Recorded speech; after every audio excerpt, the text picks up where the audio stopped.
Hello everyone, welcome back to my channel that is English field.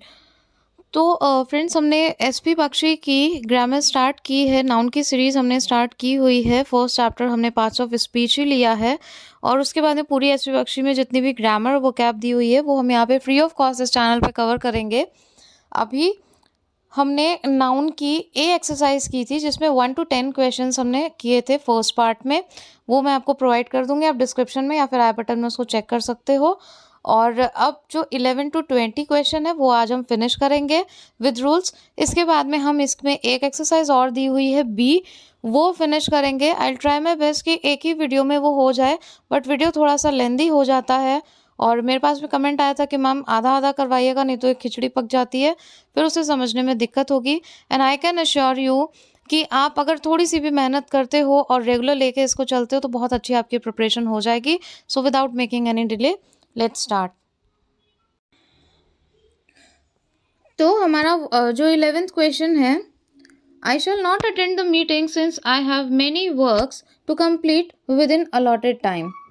जिन्होंने इसका previous video नहीं देखा है उसको ज़रूर देख लीजिएगा, क्योंकि उसमें ये रूल हम ऑलरेडी डिस्कस कर चुके हैं कि जो कुछ अनकाउंटेबल नाउन्स होते हैं उन्हें हम सिंगुलर फॉर्म में ही यूज़ करते हैं, जिनमें से एक कुछ वर्ड्स की लिस्ट मैंने बताई थी और एक वर्ड उसमें वर्क भी है, WORK, ठीक है। और वर्ड इसी तरीके से WORD वर्ड जो है वो भी हम उसमें भी S लगा के उसको प्लूरल डिनोट नहीं करते हैं। इसके पहले ऐसे इन वर्ड्स के पहले कुछ ऐसे वर्ड्स हैं, इनके पहले कुछ ऐसे नाउन्स हैं जिनके पहले हम इनडेफिनेट आर्टिकल एन का भी यूज़ नहीं करते हैं, राइट। अब एक रूल इसमें कहता है कि यहाँ पे मैनी दिया हुआ है तो इन नाउन के पहले हम मैनी का यूज़ नहीं करेंगे, मच या फिर सम का यूज़ करेंगे, ठीक है। तो मैनी की जगह पे यहाँ मच या सम का यूज़ किया जाएगा, तो ये हो जाएगा मच वर्क, क्योंकि हमें यहाँ से एस भी हटाना है, तो ये हो जाएगा मच वर्क। आई होप आपको ये रूल क्लियर हो गया होगा। अब हम बात करते हैं नेक्स्ट क्वेश्चन की। It is difficult to find man servants in big cities because they are engaged in other profitable professions. तो यहाँ पे देखिए प्लूरल की बात हो रही है, सर्वेंट्स तो है ही लेकिन प्लूरल मैन नहीं होता, मतलब MAN मैन नहीं होता, MEN होगा। मेरे ख्याल से ये शायद LT ग्रेड में आ चुका है। तो इस टाइप के देखिए छोटे छोटे क्वेश्चंस होते हैं नाउन में कई सारे ऐसे चैप्टर्स हैं, कई सारे ऐसे चीज़ें हैं कैटेगराइज की गई हैं अलग अलग, जो कि LT में पूछी जाती हैं। उनका हम अलग से भी करेंगे, जैसे मैस्कुलिन है, फेमिनिन जेंडर है, तो ये सारी चीज़ें कुछ पूछी जाती हैं उसमें। कंपाउंड नाउन्स हैं, इनसे रिलेटेड क्वेश्चन ज़रूर आते हैं, ठीक है। तो ये हो जाएगा मैन। अब देखते हैं question number 13। All his sister in laws are married and settled in UK। अब इसमें देखिए क्या मिस्टेक है, छोटी सी मिस्टेक है। अगर आपको पता हो, sister in laws compound noun में हमेशा जो ये इस तरीके के होते हैं उसमें सिस्टर्स इन लॉ होता है, ना कि सिस्टर इन लॉज होता है, ठीक है। तो यहाँ पे सिस्टर्स होगा, लॉज में S नहीं लगेगा, SISTERS, सिस्टर्स इन लॉ होगा। हो सकता है बोलने में क्लियर ना हो अगर, तो सिस्टर्स इन लॉ होगा। आई होप समझ में आ गया होगा आपको। अब बात करते हैं 14th की। You should always be true to your words if you are to succeed in life, ठीक है। अपने शब्दों के साथ में हमेशा, मतलब जो भी हम कहते हैं उनके साथ में हमें एकदम क्या रहना चाहिए, सच्चा रहना चाहिए। तो टू योर वर्ड्स नहीं होगा, वर्ड होगा। क्यों? आप 11th वाला रूल देख सकते हैं, अभी 11th में भी हमने यही बात की थी। कुछ ऐसे अनकाउंटेबल नाउन्स होते हैं जिनको हम सिंगुलर फॉर्म में ही डिनोट करते हैं, तो वर्ड होगा WORD, ना कि वर्ड्स होगा, राइट। अब देखते हैं 15th question. It is a pity that even 5 years old boys are engaged in hazardous factories, ठीक है। पिटी दया, तो 5 years old boys। अब देखिए कुछ चीज़ें हैं जो हमें देखने में तो एकदम सही लगती हैं लेकिन वो सही होती नहीं हैं। यहाँ पे 5 year old boys होगा, ठीक है, मतलब यहाँ पे मिस्टेक क्या है, ईयर की जगह पे यहाँ पे ईयर्स दिया हुआ है, तो YEARS से आप S हटा देंगे। क्यों? क्योंकि आपको नंबर ऑफ एडजेक्टिव मतलब 5 ऑलरेडी दिया हुआ है, तो ये हो जाएगा 5-year-old बॉयज, राइट, ना कि 5 ईयर्स होगा। अब देखते हैं क्वेश्चन नंबर 16।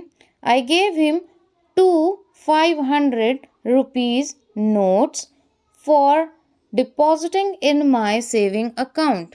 बहुत ही छोटी छोटी चीज़ें होती है, फ्लो में जब हम रीड करते हैं तो हमें सही लगती है, but these are very noticeable. यहाँ पे क्या मिस्टेक है, 2 ऑलरेडी स्पेसिफाइड है, कितने नोट हैं, I gave him 2 500 rupees notes नहीं, रुपी, रुपीस की जगह पे यहाँ पे क्या होगा, रुपी होगा, ठीक है, तो रुपीस नहीं होगा, क्योंकि न्यूमरल नंबर पहले ही डिनोट कर रहा है कि कितने हैं, 2 हैं, ठीक है, 500 के कितने नोट हैं, 2 हैं, तो यहाँ पे रुपी होगा ना कि रुपीस होगा। Question number 17, it is never my business to give in advice to those who are not sensible enough to deal with their own problems. देखिए यहाँ पे एनफ का भी एक बहुत ही इंपॉर्टेंट रूल आता है, इसमें हम डिस्कस नहीं करेंगे, लेकिन एनफ जो होता है कब आता है, ये एरर में बहुत पूछा जाता है, आगे आगे हम सारी एक्सरसाइजेस करेंगे, अभी हम इसे देख लेते हैं। ये भी क्वेश्चन रूल हम ऑलरेडी डिस्कस कर चुके हैं। कुछ नाउन मैंने आपको बताए थे, जैसे कि इन्फॉर्मेशन, तो इन्फॉर्मेशन का इन्फॉर्मेशंस नहीं होता, राइट, उसी तरीके से एडवाइस, तो एडवाइस का पहली बात तो रूल कहता है कि एडवाइसेस नहीं होता, प्लूरल फॉर्म में से डिनोट नहीं करते, और इसके पहले कोई भी ए या एन आर्टिकल नहीं लगता है, ठीक है, कोई भी इंडेफिनिट आर्टिकल का यूज़ हम नहीं करते हैं। तो यहाँ पे आपको साफ साफ दिख रहा है, हमने पहले देखा हुआ है, प्लूरल में तो दिया नहीं है, ये एडवाइस ही दिया हुआ है, तो गलती क्या है, एन की गलती है, यहाँ पे एन नहीं आना चाहिए था, सिर्फ ये एडवाइस होगा, कोई भी इंडेफिनिट आर्टिकल का यूज़ हम यहाँ नहीं करेंगे, राइट। चलिए देखते हैं question number 18। The committee is divided over the issue of his appointment and this has resulted in much ranker among its members. अच्छा देखिए, एक कमेटी का रूल होता है, ठीक है, जब ये वर्ड, जब कमेटी, यहाँ पे आप कहेंगे कि इस दिया हुआ सिंगुलर फॉर्म यूज़ की हुई है, लेकिन जब बात मेंबर्स की आती है, ठीक है, एज अ बॉडी तो आप सिंगुलर यूज़ करोगे, लेकिन जब बात डिफरेंट मेंबर्स की आती है, अलग अलग मेंबर्स की, तो वहाँ पे आप इसकी जगह आर यूज़ करोगे, मतलब कमेटी के साथ तब वहाँ पे आपकी प्लूरल वर्ब का यूज़ होगा, ना कि सिंगुलर वर्ब का, when you are talking about members, right. तो यहाँ पे इसकी जगह पे क्या हो जाएगा, आर हो जाएगा। आई होप क्लियर होगा। अब आइए हम देख लेते हैं 19th। I don't think it is your house, it is somebody's else. देखिए पॉस्ट्रोफी के जो क्वेश्चंस होते हैं वो भी बहुत इम्पॉर्टेंट होते हैं। पॉस्ट्रोफी के क्वेश्चन रूल वाइज भी आ सकते हैं, जैसा कि आपने देखा है, रूल से बहुत सारे क्वेश्चंस आते हैं, और वैसे भी क्वेश्चन आ सकता है, किसी भी फॉर्म में आपको पूछा जा सकता है, बस आपका जो कंसेप्ट है वो क्लियर होना चाहिए। तो यहाँ पे क्या होगा, समबडीज जो दिया हुआ है, तो समबडीज से पॉस्ट्रोफी हट जाएगा और वो पॉस्ट्रोफी जाके लग जाएगा एल्स में, राइट। कैसे, समबडी BODY ELSE, ठीक है, तो समबडी में नहीं होगा, एल्स मतलब किसी दूसरे का, ठीक है। Question number 20। There is a lack of girls schools in the town and many parents don't like to send their children to coeducational institutions. Coeducational क्या होता है, जहाँ पे गर्ल्स और बॉयज़ दोनों का दोनों के एजुकेशन होती है, दोनों ही पढ़ते हैं वहाँ पे, तो उसको कोएड भी बोलते हैं हम, और को एजुकेशन भी बोलते हैं। तो यहाँ पे जो गर्ल्स में पॉस्ट्रोफी लगाया हुआ है, कभी भी इस तरीके से नहीं लिखा जाता। ये अपॉस्ट्रोफी के कुछ रूल्स हैं जिसका मैं अलग से आपको वीडियो दे दूंगी, जिससे वो रूल्स आपको याद रहें, या फिर एक मेरे पास में पूरा शीट तैयार है, उससे मैं आपको बताऊंगी कि क्या ये माइनर सी मिस्टेक होती है और एग्जाम में पूछी भी जाती है। तो गर्ल्स स्कूल होता है, ना कि आप यहाँ पे अपॉस्ट्रोफी लगा के उसको डिनोट करते हो गर्ल्स स्कूल, ठीक है। तो ये थी यहाँ पे मिस्टेक अपॉस्ट्रोफी की।